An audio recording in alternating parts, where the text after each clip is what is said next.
Hey, fatty! Sorry. Just had to steal that. I always wanted to do that once. Didn't do it the best way, but just taking that from Cole Robinson from Snake Diet, as you saw there. That's how he likes to open his videos. Just sit there, gives you kind of like the death stare, and it's just always like a "Hey, fatty!" going on. And ends the videos with "And stop eating, fatty!" It's like, I mean, he has a lot of good points. He very definitely comes off as very brash and a bit hard at times, even obtuse at times, but I can't really hate the guy. I don't agree with everything he says, but I just have to do that today.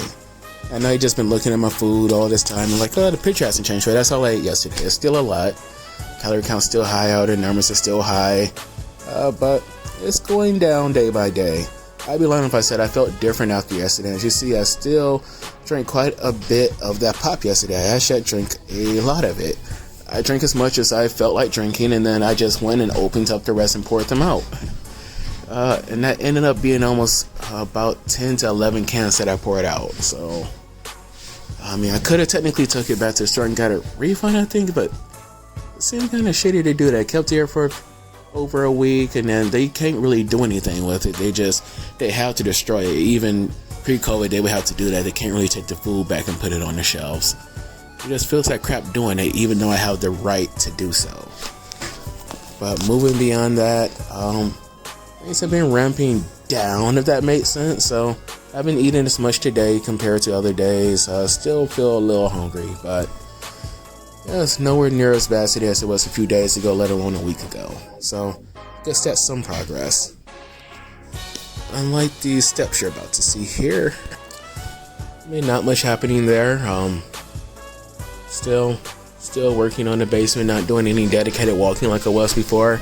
I'm enjoying my legs and feet not hurting as much at night, but getting ready to get back into it.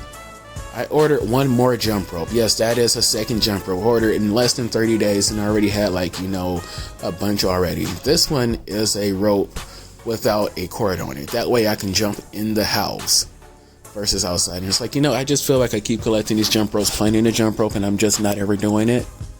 And well, I ain't doing it today either. You'll see when I do it, if I do it. I promise to do it someday before the year is over.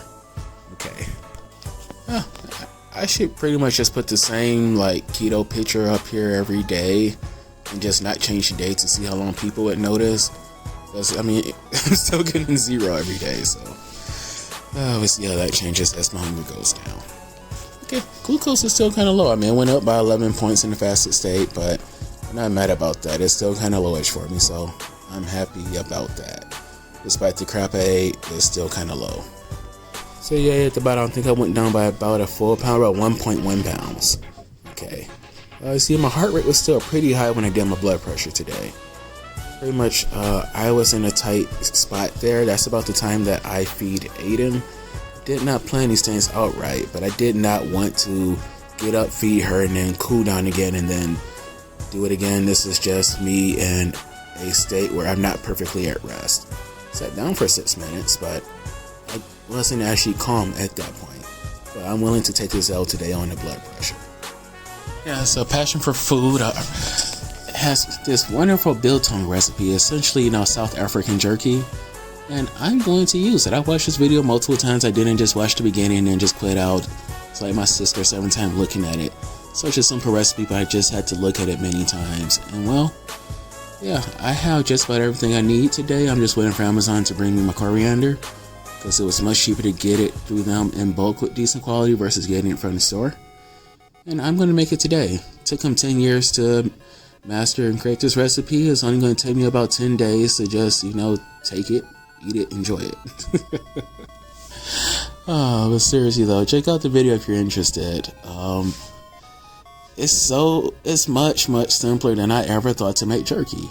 See, I used to, with my, adult Lunchables, make my own, not necessarily my own jerky, but I would buy jerky, or I would just, cook, bake, fry, or whatever meat I would put into it, or use for it.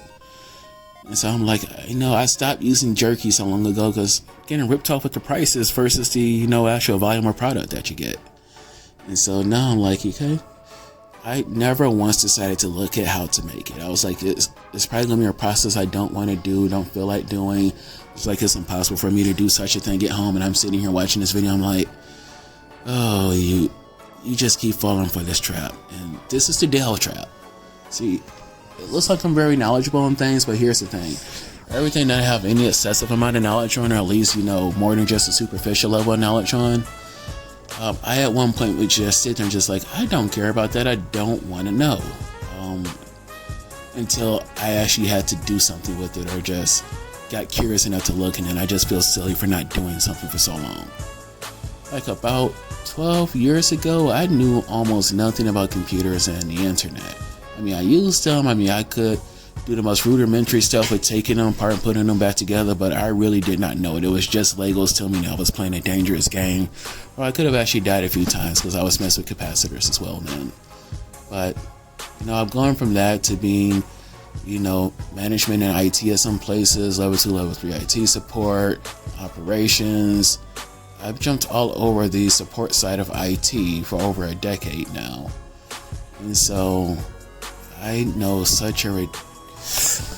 much more now that I could not have even fathomed that it was even possible over a decade ago. Whenever I work someplace, I'm able to automate dang near every repetitive task and function.